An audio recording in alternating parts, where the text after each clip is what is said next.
Don't touch that dial. You're tuned in to the Dread Podcast Network. Welcome to Development Hell.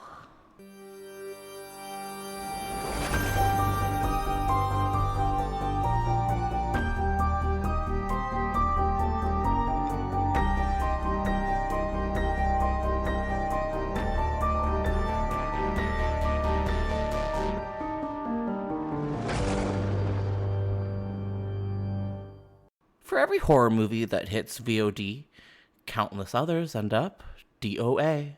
Development Hell is the podcast dedicated to unearthing these cursed horror productions.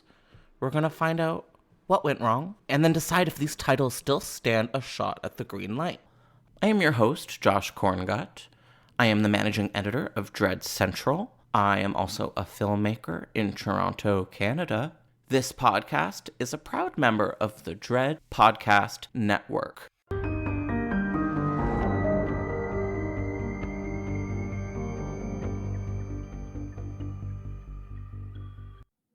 Hi, everybody, and welcome back to a brand new episode of Development Hell. As you're probably aware, we've taken a couple of months off, but we are back, and we're here with a very exciting new episode.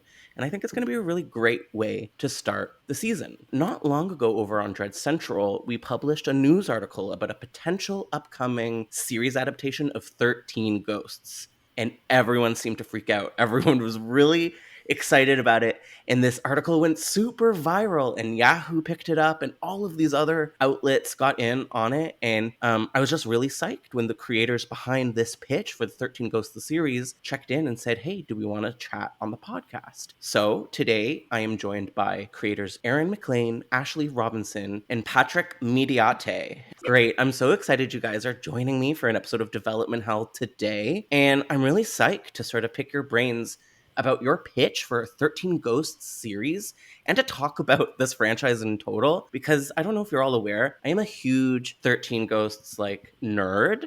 So this is very auspicious that we all came together like this, at least for me. I'm also don't even know the half of it.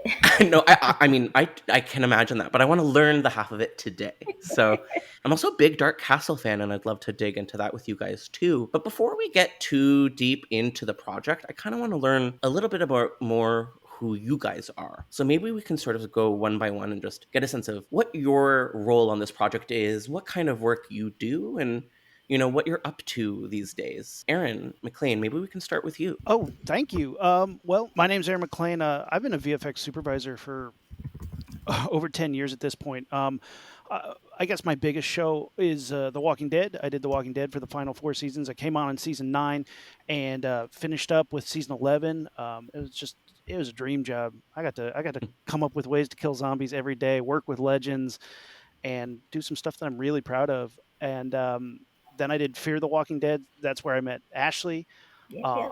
Pat and I went to college together, actually. I went to Emerson College, and we were friends then. We worked on some projects together. And I love visual effects, but I'm also a huge practical effects nerd. I love the old school stuff. And my approach to digital effects is from the basis of a good foundation in practical. So it's if you have something good that's real, we can make it look better with digital enhancements. Make that your icing, not your cake. And a lot of times that's the best approach, is find out where you can fill in the gaps, because we still just all love that 80s horror vibe. And when I met Ashley at a Visual Effects Society / Women in Film event, we were on the show together, but we didn't know each other yet. It had been 2 weeks in to the project, and we were just chit-chatting, and she brought up that she loves 13 Ghosts. I was like, 13 Ghosts is rad.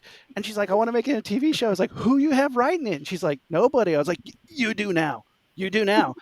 And called up Pat that night at 11 o'clock at night. And I was just like, dude, we got to do this. And I believe my response was, hell yes. Yeah. I mean, that's how it started. But I worked on Scream, MTV Scream TV series. I was the VFX supervisor for that. Nice. I did Ghosted. I've done Vampire Diaries. I've been doing genre and industry stuff for over 10 years now since I got out here. So it's it's a dream job, and a project like this is just the dream type of project. But Pat and I we've been writing together for a while now, and we just want to get out there and help tell stories the way we see them needing to be told, and tell them in a way that we'd want to watch. Are you responsible for the boyfriend getting sawed in half in the Scream TV show? Was that you? I did the flies. I animated the flies coming through. I didn't do that, but I did the flies. So Very good. And there's a shot where they pull through his split body, and I did slime. I did the slime and the flies flying around him. I did do the other boyfriend that gets cut with the scythe at the beginning of season 2, and his guts spill out. I did that. Sick. It's so sad how far MTV has fallen, because that was such a good TV show. Oh, it was really good. Underrated, 100%. So when he shows up as a ghost and his head splits open, I did that. That was one of my first CG shots I ever did for a television show. Like 100%, like built the body and the head flipping open. It was really cool. So before Aaron was, let me just preface this. Before Aaron was the star VFX dude that he is, and where he is now, he started in his humble beginnings, like he said, with us at Emerson College. And I will say, I think, Aaron, my film at Emerson, the horror film, was one of the first like special effects, practical effects things you probably did back in the day, like one of the great 16 millimeter things, which is really fun to say, this guy did my stuff and we reconnected, and now we're full doing circle. big things. Full circle. I love that. Full Very circle. Cool. And Ashley Robinson, how about you? Like, where'd you get your start?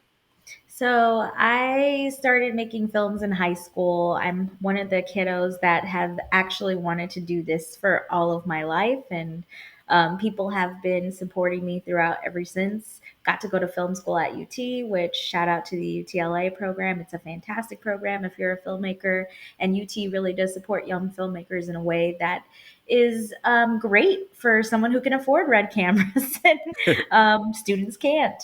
But I went to LA for a bit, came back to Texas, and got on some work out here in Austin, and then Fear the Walking Dead came in. My first interview was with Gail Ann Hurd. Did not know it was her I was interviewing with until I walked into the office, and she kind of changed my life. And if you don't know anything about that woman, she's a badass, has done everything. And it's kind of cool that my tutelage for producing was under her, kind of umbrella. And I also had to serve as a second assistant for Michael E. Satrazemis. I'm directing my first round of shorts this summer because I got the bug, if we can make enough money. And I was on Fear when it came to Texas, got to move up in the ranks, got to work as a story producer, a creative producer, which I absolutely love. And I mean, shout out to Savannah Women in Film and Television, because it's actually the reason why this whole thing is coming together. Because as Aaron mentioned, we had just met on set since we moved to Savannah from Austin. So I was just getting to know people and new folks. And Aaron actually came in a little later because we had someone else working on. And I just noticed him, said hi, and we just got to chatting, and we actually started talking about this. And quite honestly, the way that this kind of folded together, it's like I met these dudes in, a tree house when we're 8 years old, and we've been telling stories together ever since. Ashley, tell him what you called us. You coined the three of us. The Ghostbusters. The Ghostbusters. I love that. I feel like it's so crazy how we came together, and immediately, like, our first meeting to talk about this, I think it was like 3 or 4 hours long. Easily, yeah. And it was the first time I actually met Patrick. This was like the second long conversation with Aaron. We're all major fans of 13 Ghosts. And it just came together so symbiotically. I mean, it could be Venom and that guy he overtook one time. I love that.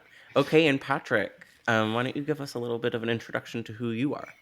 Sure. Yeah, I come from the producing world. So I've been a producer or in the producing development space for 15 years plus. I actually did some Broadway for a while, some commercial content, all of that stuff. So that's kind of my like bread and butter. And I actually was able to get my Producers Guild card a few years ago. It was probably 4 years ago now. So I've been in the guild for a while.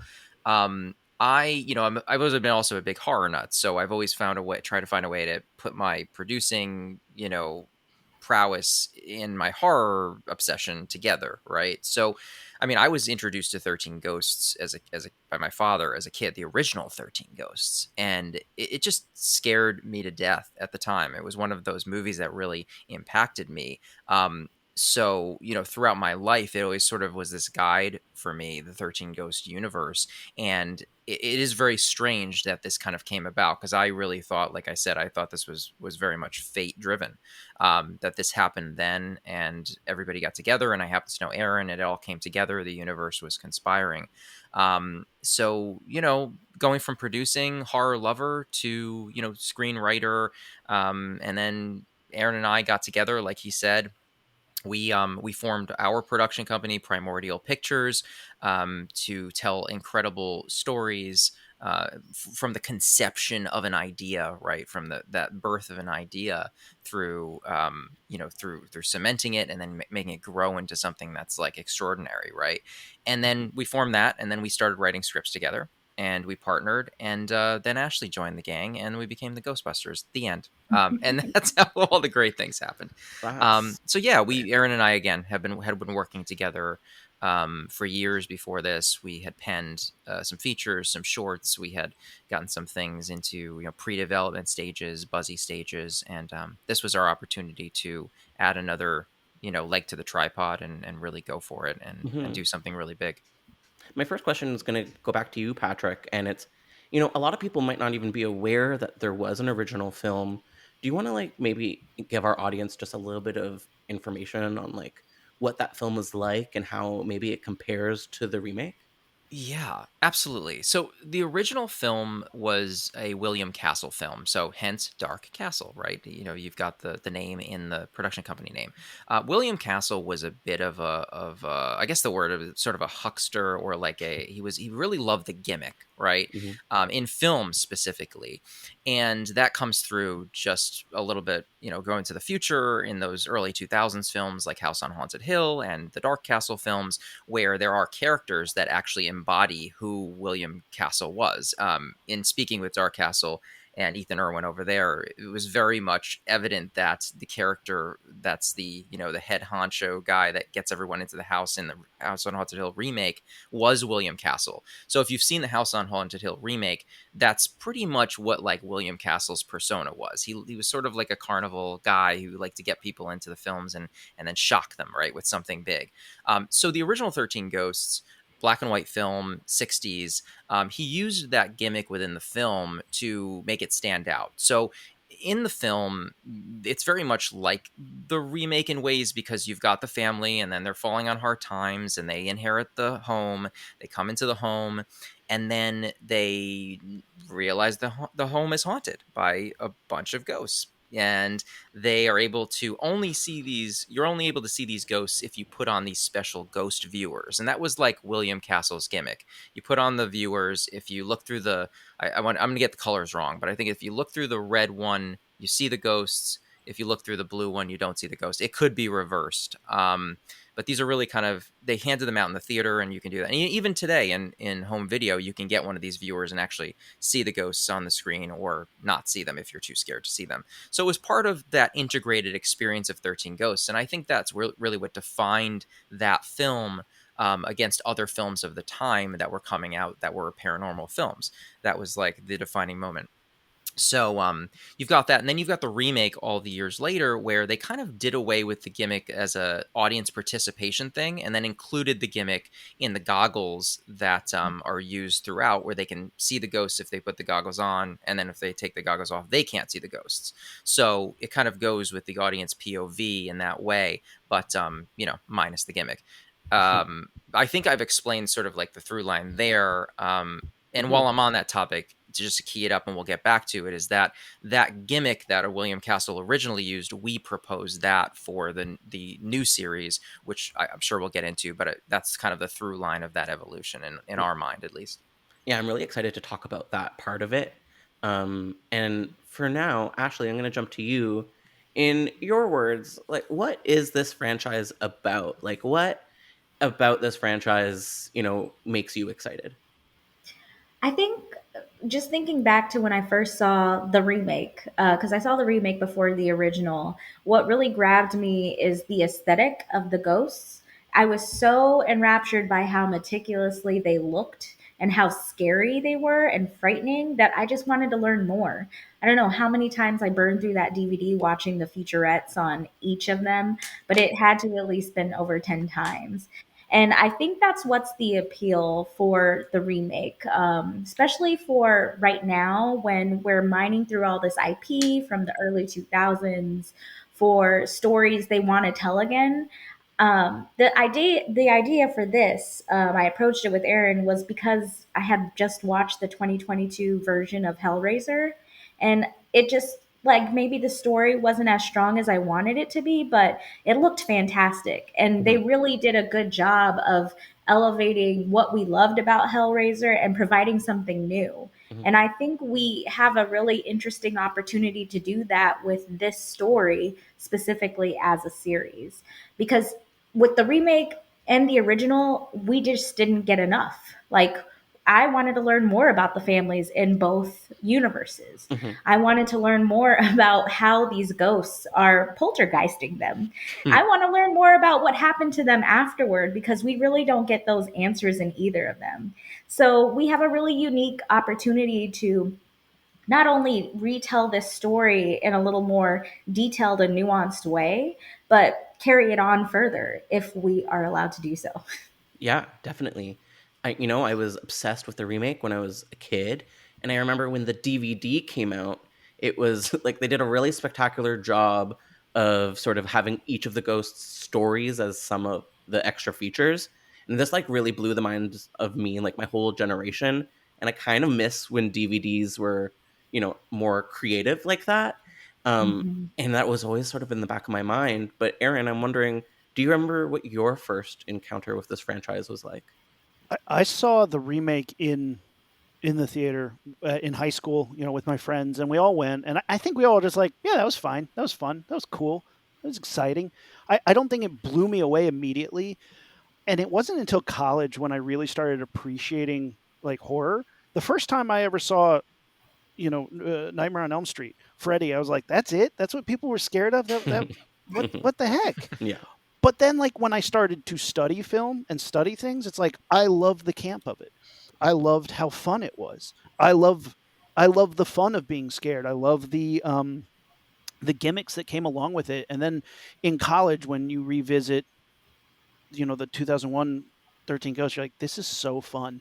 And this was having the best time making the weirdest movie that in parts makes no sense, but at the same time is just wonderful for that very reason. Like, who makes a glass house and says, well, let's shoot in it? That's a bonkers idea. And they did it, and it's great. But like, that's part of the charm of the movie. And there was so much going, you have this classic Matthew Lillard, who is just such a great character actor in his own right, who is like that era to a T, like Scream and this, and then getting to be in Scooby-Doo later. Like, I love me some Lillard, and his just specific style is so great. So he's a fun character in this movie. I mean, Tony Shalhoub, come on. So I in college is when I was like, that is really fun. That is so fun. And of course, when you get the DVD or the Blu-ray or whatever, and you're like, where's all this? Look at all this amazing backstage content that we didn't know about. Mhm. More of this, please. And that's really, that's the revisit. And then I got to visit the original, when I was out of college. I went back and checked out the original a little bit later, and it was like, oh, look at the DNA here. The DNA from this to this. Yeah. And a movie I want to bring up is a great reference to this era of movies that had gimmicks tied to them is called Matinee. John Goodman's in it, and it is full of these gimmicks. And if you want another good movie for that, Popcorn, which is a horror movie. Popcorn is a movie where a killer goes to a horror-thon that has all these gimmicks and starts killing people with the gimmicks, which is so great. Like, it's such a great movie. Smell-o-vision very like good movie. chokes you to death, and like the shocker like kills somebody. Like, it's great. It's great. Yeah, that's Man, I awesome. haven't thought about popcorn in a long time. It has such a good poster too. Classic. Oh, it's so good. There's some amazing characters, especially in the remake, in my opinion. I was actually just watching it today, and yeah, Matthew is just so good in it. He's just like acting his ass off, and then it kind of doesn't make Shannon Elizabeth look as good next to him, but they're just all so fun to watch. Patrick, I'm wondering, like, who do you think are like the really important characters in that version, and are any of those archetypes going to transfer to your new project? So, I think the better way to answer that question is who aren't represented fully enough in the remake of 13 Ghosts, right? I think the characters that are in it, right, are of course the focus is on the Tony Shalhoub character of Arthur, right? He's really the focal point. He loses, his wife to a fire. He's really sort of the main character in the film, and we follow him and his family. So they're really the main focal point of the remake. Now, I'm trying to see how not that's getting too much here, but I thought the biggest character that was unrepresented in that remake was Cyrus. I mean, Cyrus is so important to understand what Cyrus is, to me at least, and I think to Aaron and Ashley as well. Obviously, we teamed up to do this, but that he is represented, and we understand like how did he do what he did, right? Why, and what inspired him to build this Basilius machine and build this compound, and why did he do it? How did he figure out how to do it? What was his inspirations? So I think like he, to me, is the heart and soul of the picture of the series, and we so much so that we wrote the pitch deck in the voice of Cyrus. So we decided to cleverly pitch it in making that a journal. So the deck was Cyrus's journal, and it outlined all of the different ins and outs of the story through his journal exposition, which was really fun, and Dark Castle really got a kick out of as well. But I think the answer to your question would be that, and I definitely think Cyrus is underrepresented, and we're gonna fix that in the series. Yeah, what a fun character. When you said Cyrus, they can't see us on the podcast, but everyone was just nodding like, yep, that's the one. Every single person, and everybody I think is asking the same things. Where did he get this idea? What inspired him to do this? And unfortunately, unfortunately for the film, for the remake, but fortunately for us, the remake has a lot of unanswered questions. But in those unanswered questions, it provided the ideas for the series, which is obviously more long form. You can delve in a bit more, but if we didn't have those unanswered questions, we wouldn't be able to create something fresh, I think, in the series. Definitely. Which was a lot of fun for us. And it may just be because I'm gay, but I choose to believe that Cyrus is queer coded to some degree, because he's like has that kind of specific gay evil that I just love so much. You know what I mean? Kind of like that's where Abraham was definitely playing it up. Definitely. So something that's on my mind, because I just like this is something that I think about all the time, is the ghosts themselves. They're so fascinating. The archetypes here are so cool, and like I just want to have playing cards of all of them, and I kind of like want to go through them quickly. But I'm curious for all of you, who's your favorite of the 13 Ghosts, at least from the remake?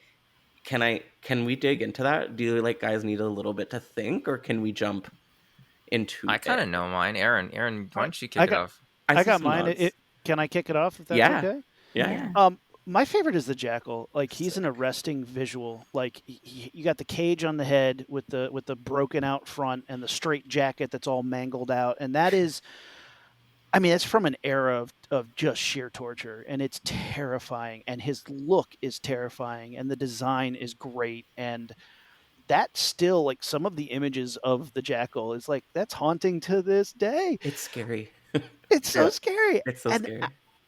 The Jackal was really underused in the movie. He popped up and was terrifying and certainly had some great scares, but like because you only have an hour to tell that story, like all those ghosts at the end of the day, you're like, none of them really had, they were interchangeable to an extent. They're there for a scare and then it's over. But the visuals I think they provide are always fantastic. Jackal definitely was my favorite. They describe him as like the harbinger of hell's winter or something gorgeous like that. And that's some Game of Thrones stuff that I love. Wait, Aaron, do you know like who is the Jackal? Like, do you have any of the like DVD background info for us? Here's what I got. Yeah, we did some into the DVD research.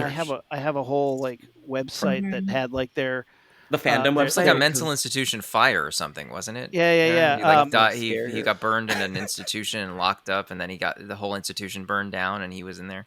I didn't realize it was a guy. I didn't pick up on gender from his name was, I forget his name, what they named him, but let's see. Take your time. I'm the Jackal, the ghost of Ryan Kuhn, and Ryan Kuhn. That's right. And the 11th ghost featured in the Black Zodiac. Born to a prostitute at some point in the year 1887, grew up to develop a sick, insatiable, and uncontrollable taste for women. As a result, he became a wild and cunning predator, attacking and doing bad things, murdering strays and prostitutes in the dead of night like a wild animal. Seeking treatment, he committed himself to Bournewood Asylum, where he eventually went insane. He scratched at his cell's wall so violently that his fingernails were torn off completely, making his hands claw-like. When Ryan attacked a nurse, the doctors decided to put him in a straitjacket and tightened it whenever he acted out, contorting his limbs horribly. However, Ryan gnawed through it, so the doctors locked Ryan's head in a cage. And they locked him in a dark basement cell where he grew to hate any human contact. You know, horrible, horrible, horrible stuff. Fire breaks out. Asylum burns down. Everyone else but him escapes. Wow. Of course. And that was a great performance. Okay, Aaron, I request that you keep that page up so that when we give us our answers, you can act out those ones as well. If that's okay with you. And done. Please do that. Please do that. Hold him to that, please. Yeah. Okay, Ashley, I'm very curious who you are drawn to from this deck. Okay, so this is very morbid. When I watched this movie for the first time, I was also learning about the numerous amount of lynchings in America, which as a teenage Black person, probably not the best Saturday night activities to go about. So for me, when I was watching the featurette, the obvious one that scared me the most was the Hammer, who was, this huge Black guy who had nails all through his body. And in the featurette, I remember specifically, they were like, he wasn't a bad guy, but he was accused of theft by a white man. And this is what they did to him. And also they murdered his family. Oh. And learning about that and just learning about Mississippi, just specifically Mississippi, kind of freaked me out for a few weeks because it's like, how far off from history is that? It's not that far off. Mm-hmm. So like physically, I feel like he was one of the most like defined ghosts. I know that also in the featurette, they talked about how long that the actor was in the chair for that one, because it's just so iconic. Like it's beautifully well-crafted makeup effects art, along with visual effects work to make him look so domineering and scary. But then his backstory was even scarier to me. So that's the one that stuck with me the longest, to be honest. Yeah, he was featured predominantly a great ghost. I am curious, Aaron, what they describe his backstory as. George Markley was an honest, hardworking blacksmith until a racist man named Nathan wrongfully accused George of theft and threatened to banish him from the town they lived in. Knowing he was innocent, George stood up to Nathan and refused to move, causing Nathan and his gang to one day beat George's wife and children to death, to send him the cruel message to move, or else he would suffer the same fate as his family. Enraged, George tracked down Nathan and his friends and brutally beat them to death with his sledgehammer. But when the town discovered what George had done, they dragged him back to his shop, where they tied him to a tree and drove railroad spikes into his body with his own sledgehammer, slowly killing him. Then, as a finishing touch, the sadistically racist townsfolk cut off George's hand and fixed George's sledgehammer in its place. Oh, I mean It's really messed up. I mean, I that is a didn't know really that last part. Yeah. I Doesn't don't that think I kinda- remember that. that That's kinda not where I brings- stopped listening. it kind of gives me Candyman, where they cut off his hand and Oh, put the yeah. hook. Do you think that's like a purposeful homage or no? I think it's very hard to discuss Black horror without discussing slavery and racism. Mhm. So it's also kind of like a conversation how far we've come and how far we haven't, like from that to Get Out, because it's into blackening, which is actually kind of fun and a different kind of vibe than what we're used to. So I think it's very interesting. There's a lot of work to do because I feel like Black horror can also just be slasher, nasty, like evil people without, the threat of racism looming in the background somewhere. Maybe. Who knows? Yeah, I mean, I do think though, to your point, Josh, and what you were saying, Ashley, that it's hard not to draw the Candyman and like Pinhead references to the Hammer, because like all the spikes and stuff. But I mean, man, it's unforgettable. Mm. Really scary. Would love to know more about him one day.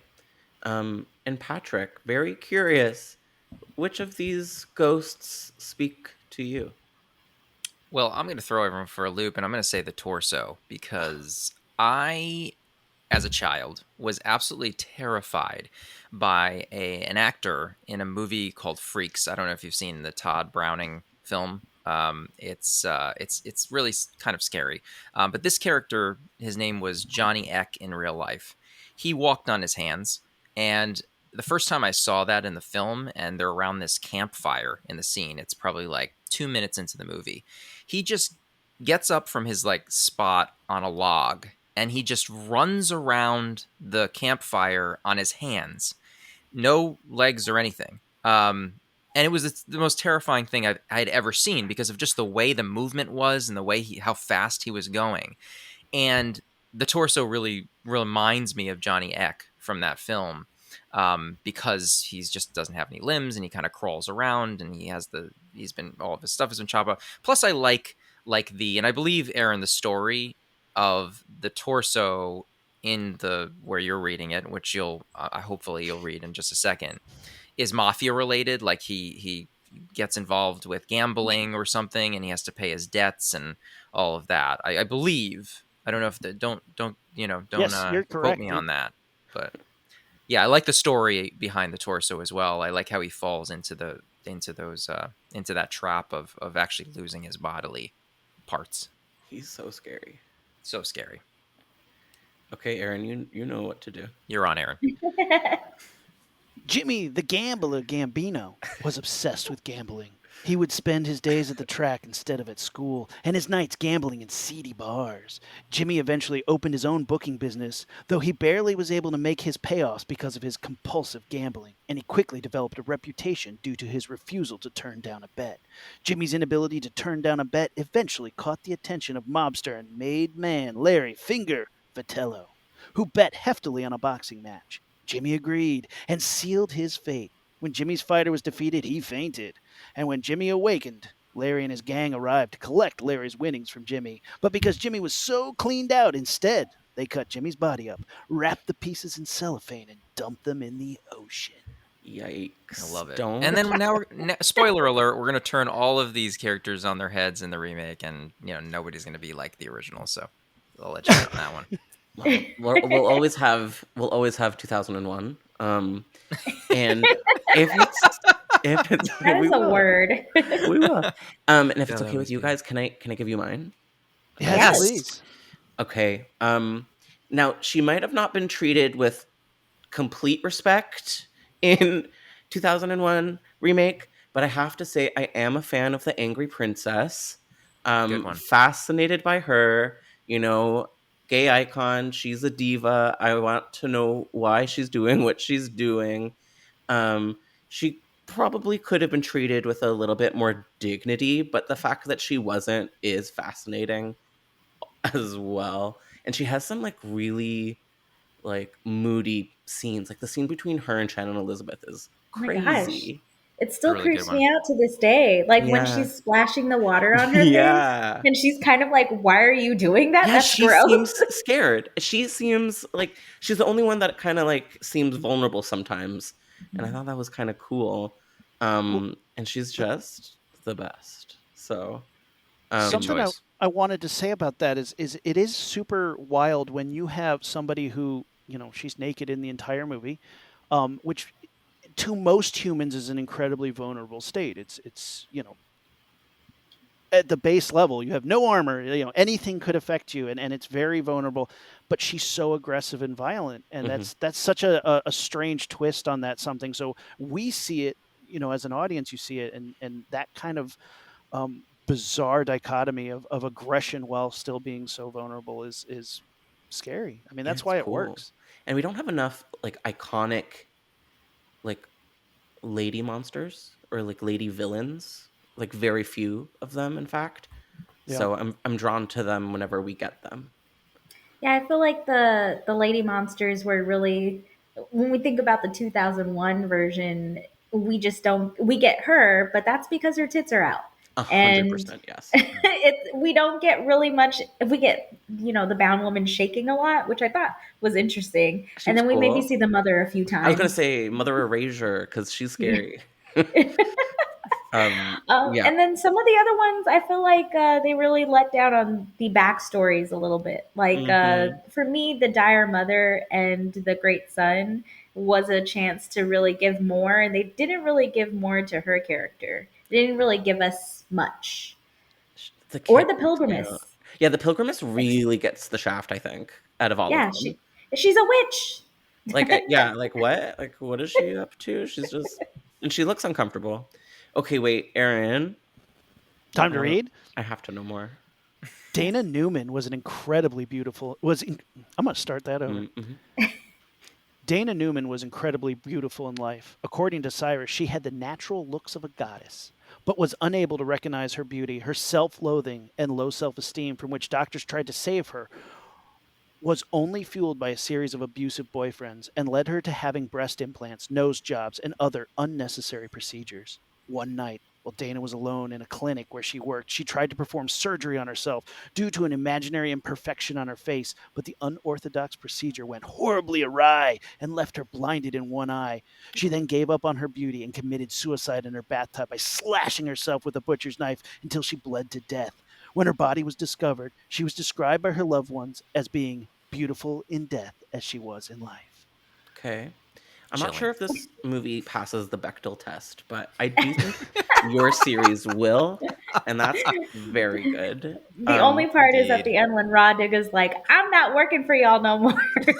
She has so many amazing lines. I caught a line that she had this time that I had always gone over my head. And when the lawyer's like dead, but no one knows, she's like, "Where'd the lawyer split off to?" And the lawyer had been Great. split in half. Yep. I'm like, that's too smart of a joke for this movie. Womp It womp. was, I it had some love it. really golden nuggets. Yeah, it really does. Okay, so this is kind of what we have all been waiting for, is I want to dig a little bit into your project and how it all came about. And I just want to get as much info from you guys as you're willing to provide. And yeah, so I guess my first question is like, how did this start? I know you kind of mentioned it earlier, but like, where did this journey begin? And anyone can jump in for this. Throw to Ashley for this. I'll start with that. Yeah. Yeah, so we were in Savannah filming our last season of Fear the Walking Dead. And the new Hellraiser had come out. Just for anybody who ever sees my socials, I love to do a 31 recommendations for the 31 days of October, which is fun. So I'll be doing another one this year. So I needed to watch Hellraiser. And it was just, I really enjoyed it. And the next thing that I wanted to watch was 13 Ghosts. This is probably like my 18th time watching it, and I just was really dissecting what I was missing from this. And ironically enough, maybe like a week or so after that, again, shout out to Savannah Women in Film and Television. They were having an industry event for the Savannah Film Festival. I met up with Aaron because there were a few visual effects supervisors that you were there with. Yeah, And VES was a joint thing with the Visual Effects Society, and it's like the one event I ever went to for it. And I was like, let's do that. Sure, why not? we're both like, somebody I know. And then we kind of just sat down and started talking. And I brought up to him what I had been doing over the last week. And I was like, I'm thinking of developing 13 Ghosts as a television series. Because we started talking about horror, our general love that we both have for it. And we were just kind of like developing a friendship, which is so awesome. And so I mentioned it to him, and he mentioned that he has a writing partner. He introduced me to Patrick, and then like I said, we literally had like a 4-hour meeting the first time we all three sat down together to kind of talk about how this could start and where it could go, what kind of details we would like to pull from the original and the remake, and how we can make this unique, our own, and for 2020 plus, because who knows what year that'll come out. So Okay, very cool. How did you guys get connected with Dark Castle, who seems to sort of be in support of this project? Oh my God, this is the best story ever. Aaron, do you want to obviously take Yeah. this? So we've been very lucky, but like we hit the ground, just call up everybody you know. Like literally just call everybody you know and just tell them what you're doing and what you're looking for. Like anything you want in life, put it out there and see what happens, because you never know. And Lay the groundwork first, though. 'Cause, I mean, we did a lot of, before we even got to that stage of like calling everybody and their mother. Aaron and I, we really wanted to make sure, hey, if we're going to get one shot at this, we have to put together the best package, an undeniable package with the most incredible 13 Ghost series pitch proposal ever created that anyone can ever create. And I'm just building it up, but it is true. So we put together an incredible deck. And we went a little bit overboard. Aaron and I actually broke the entire season of the show. We spent episodes, all 13 episodes. We spent a couple weeks doing this. We broke the season, and we're like, look, we have a season broken. We have an entire beautifully polished deck. We're gonna go guns blazing and find someone at Dark Castle. Resume, Aaron. So we hit the pavement and we just knocked on every door, called every phone, and we found a couple people who knew the executives at Dark Castle. And so now it's hey, make an introduction, try and do this, try and do that. And one day we're sitting on set for Fear the Walking Dead, and our showrunner Ian Goldberg's there, and we're just chit-chatting. I sit behind them at Video Village while we're doing, watching shots and making sure everything's going great. And I just bring up, oh, hey, working on this thing. He's like, yeah, Ashley mentioned you work on this. And I was like, we're just trying to get in touch over at Dark Castle. He's like, oh, I got that guy's email right here. Oh, you want me to send out an email? And we're like now? And he's like, yeah, watch. But you showed him the deck first. Tell us, you showed him the deck before he saw the he deck. can just recommend the schlubs like, yeah, whatever. These guys are great. He saw the deck and was impressed. He's like, I want to see this show. I want this. Like, can I see this show? Because again, we put a lot of work into the visual stylist thing, and after sending it around to a bunch of people that we trusted and trying to find it, it was just a conversation that was so casual. And he's like, "Oh, sent, bing!" And then that afternoon, we got a response back. It was like, "Sure, I'd love to talk to him. Let's set up a meeting." And a week later, we were talking to Dark Castle and showing them the deck, and they were just like, "You guys really put a lot of work into this, huh?" It was terrifying, amazing, and beautiful. It was so good. I believe they also said, which we were absolutely shocked and on the floor about, no one has come to us yet to pitch anything like this. We were talking about it around the office, a couple weeks ago, and said, how cool would that be to do a 13 Ghosts? And then along came you guys, but nobody's really come to knock on our door about it. And we're like, we were just floored, absolutely floored.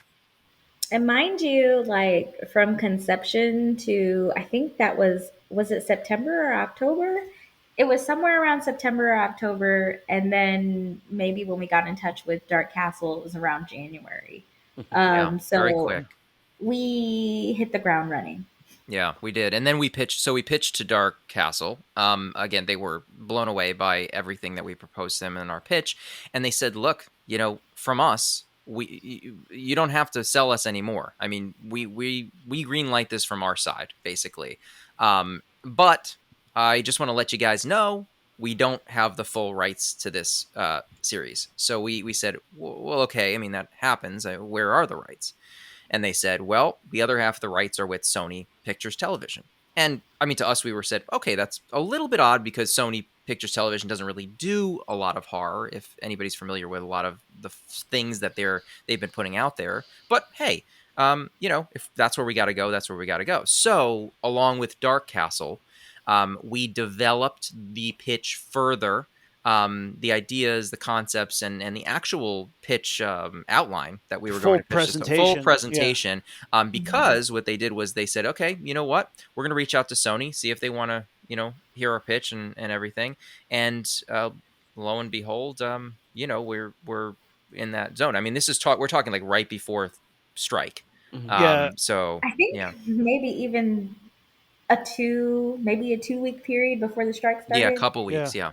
And we were in like pitch development with them. What, guys, for like 3 weeks, 4 weeks, something like that. It was like it was like 3 weeks or so, I think, because it was a long way out before. As the time they got it's like a long way out that we were developing this thing before the strike hit, right? Mm-hmm. Yeah. But I mean, we got in the door at Sony with it, which was great. Yeah. Fantastic. Well, I think you made a smart choice because yes, things have sort of paused because of the strike, and then you came to Dread Central and you offered this amazing exclusive to us that we were very excited to take on, not knowing exactly what the public response was going to be. And I'm wondering, from your perspective, like, what was it like after the story came out? Like, what was the fan response? We've broken the horror internet. We've broken the horror sphere.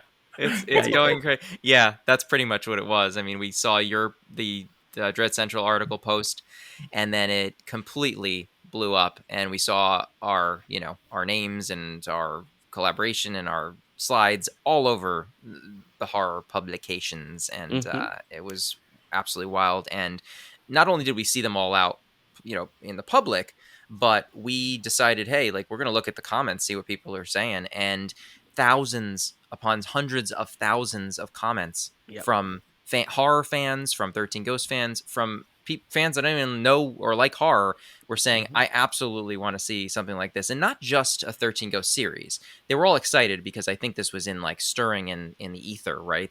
Everybody kind of wanted this 13 Ghosts series, which kind of emerged.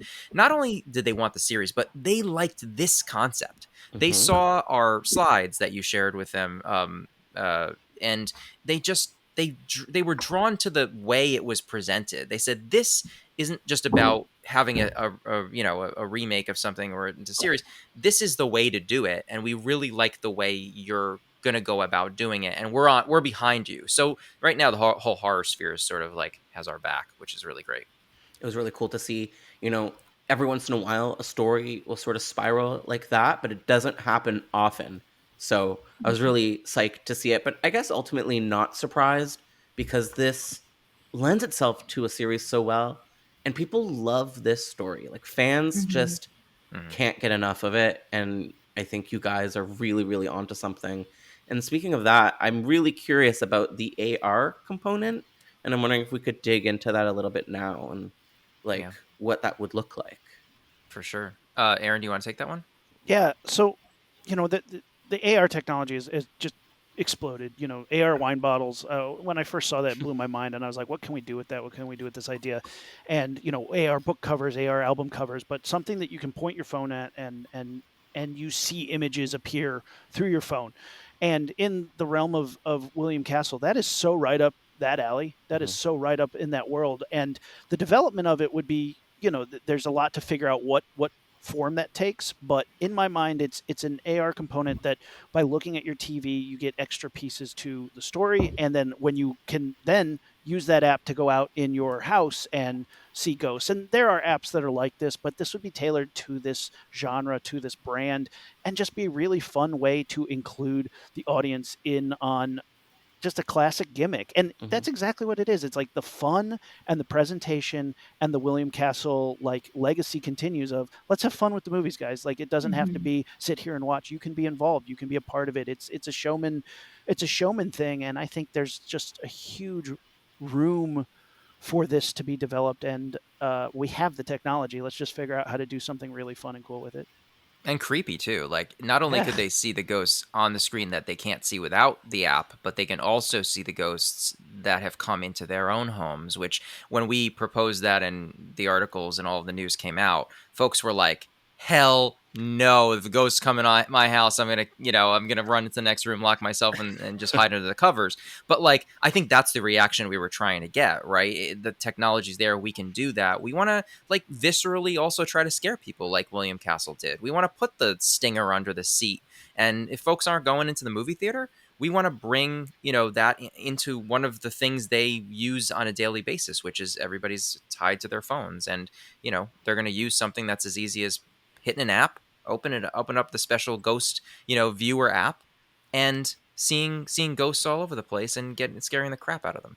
And who knows, maybe you'll unlock something between this world and the next that is irreversible. Hard to say. Yeah. I'm also curious about, the tone of the show and the story of the show. Is there anything that you want to share about, what is it going to be about and how will it be different from what we've seen before? I think we can kind of talk about like how we already discussed that the pitch was in Cyrus's perspective, and that's something we'd like to respect for the episodes that we would like to make for this TV series. Cyrus is a very fascinating character from what we've already seen from the original and the remake, and we would be remiss to not explore that. Like, as we mentioned earlier, there's so many questions about him. Where does he get his money? Like, why is he doing this? Mhm. Who thinks of spraying a junkyard with blood to attract the undead? There's just so much to play with. So I feel like we wouldn't be letting too much out there by saying that's something we would like to explore further, for sure. Guys, can we talk about the structure, Ashley, you think? Like the actual episode to episode, this is like a group huddle here. If we want to talk anything about like how like the broad structure of the intertwining narratives that we propose. I think especially mentioning, again, this is on a timeout. I think especially mentioning that we do delve in, every episode focuses on a ghost. I think that's a really important thing to bring up. Yeah, and as we shared, that's kind of around now, is that each ghost is tied to like a cultural reference of ghosts in cultures, right? So we embrace the different lore of different cultures and tie the ghosts to that lore, which is already out there. But as far as the structure of each episode, we wanted to do something a little bit more unconventional, which we discussed with Dark Castle initially, and they're like, yeah, we're totally on board with this. This is really cool. At first they were like, okay, explain this to us a little bit more about how this is going to work and each thing's going to interact. But essentially we have parallel narratives that explore Cyrus's journey. They explore, each episode a ghost. I don't want to go too much into the ghosts and such. And then the family. So you've got the three narrative through lines, and then each of those narrative through lines will intertwine with one another, and they will connect with one another in absolutely actually profound ways. I that's all I can explain. That's how I can explain it, right, Aaron? It's kind of like a little bit mind-blowing how things intersect in kind of like a way that like a film like Crash would intercept, or a film that like where things are going on in different places, but like everything influences the other thing and kind of trickles down, and there's reverberations and causal effect sort of situations. But like that's the general structure that we propose, that's sort of riding right now, that's really getting a lot of steam. I don't know if you look saw, at like how. Go ahead. Sorry. I was just saying, I saw multiple fans saying that you should do 13 seasons, and then everyone gets their own season. And I wish, do it. I wish they like there was enough money. I'm like, Sure. That's a lot. We've got that many American the Horror longest, Stories. the longest show to ever play on Yeah. Netflix. Yeah. What were you going to say, Aaron? I wanted to say also, like, though we are sort of expanding on all these ideas, one of the things that's really key to this is taking some of these cool ideas like the Zodiac, the Dark Zodiac, and the Basilius Machine, and expanding on that mythology, like making it into real mythology that works in the universe that we're creating. Like that's a big idea, because in the 2001 movie, they're like, Dark Zodiac, and you're like, what is that? And they're like, don't ask. Just And then there's a machine. It's so and cool. It just we're not is. gonna find out anything more about the machine. Designed by the devil and powered by the dead. It's so cool. So, but that's all there. It's just we're going to turn that into something that's real and something that's scary and something that's tangible. And then all the ghosts, again, we're staying true to what people love about it, but making it work for a television series and making it something that is bigger, making it Huge. just really expanded, and every one of them has a story to tell. And that is just what makes this so exciting, is even though we are expanding and growing, it is all drawing from the 2001 remake, and everything is true to that spirit. And I think because we are fans and because we love this so much, I am as a fan excited to be coming up with these ideas and working on. But I think as we're able to tell more eventually, and hopefully you guys get to see it, you guys will be. I think the fans will be really excited and really like yes, this is what needed to happen. That's awesome. Oh, Yeah, and at the end of the series, I think audiences will say, will say we went on a epic journey. I mean, on an epic scale, in the scope of like, and to compare this to a classic like David Lean film, but in the scope of a Lawrence of Arabia, or a movie that sends you on a journey, an epic journey where you start in one place and then by the end you're like, wow, I really took a ride. I really got to know these characters. I really, I took a trip, and I'm at the end of this trip, and I feel like I've just ridden the roller coaster, right? And I feel like I've traveled the earth, right, and back.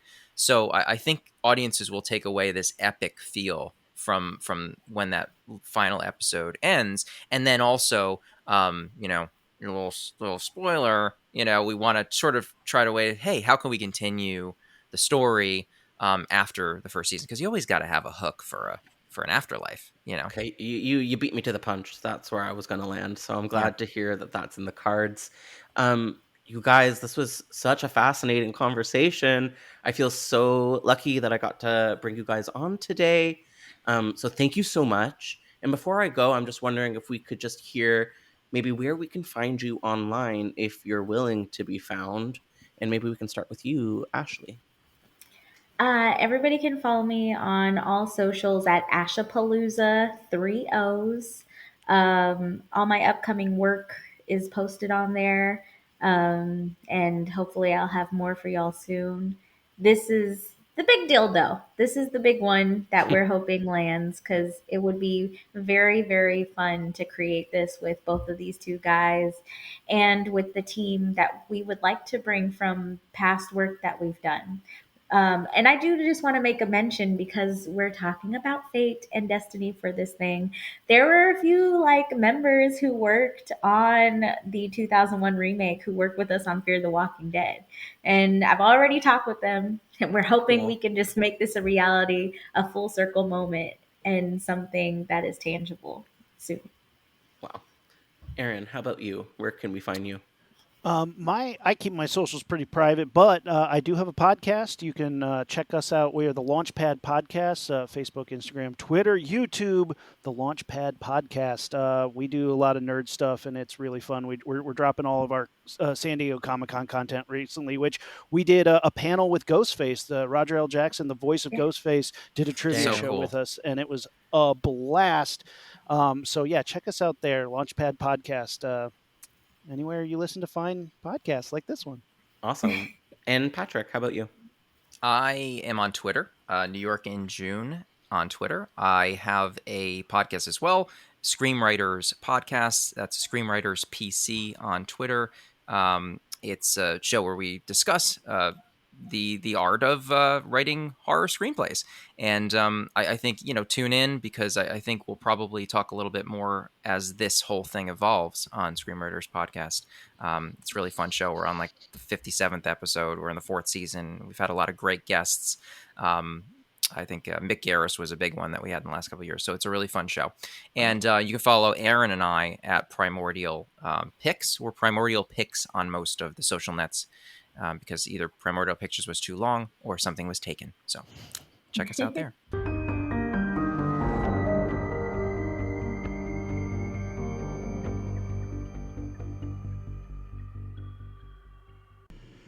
Thank you so much for listening to Development Hell. If you enjoy this podcast, then please do us a major favor of leaving us 5 stars and writing a positive review. It really makes all the difference in the world. We'll see you next week with a brand new episode of Development Hell. Thank you for listening to the Dread Podcast Network.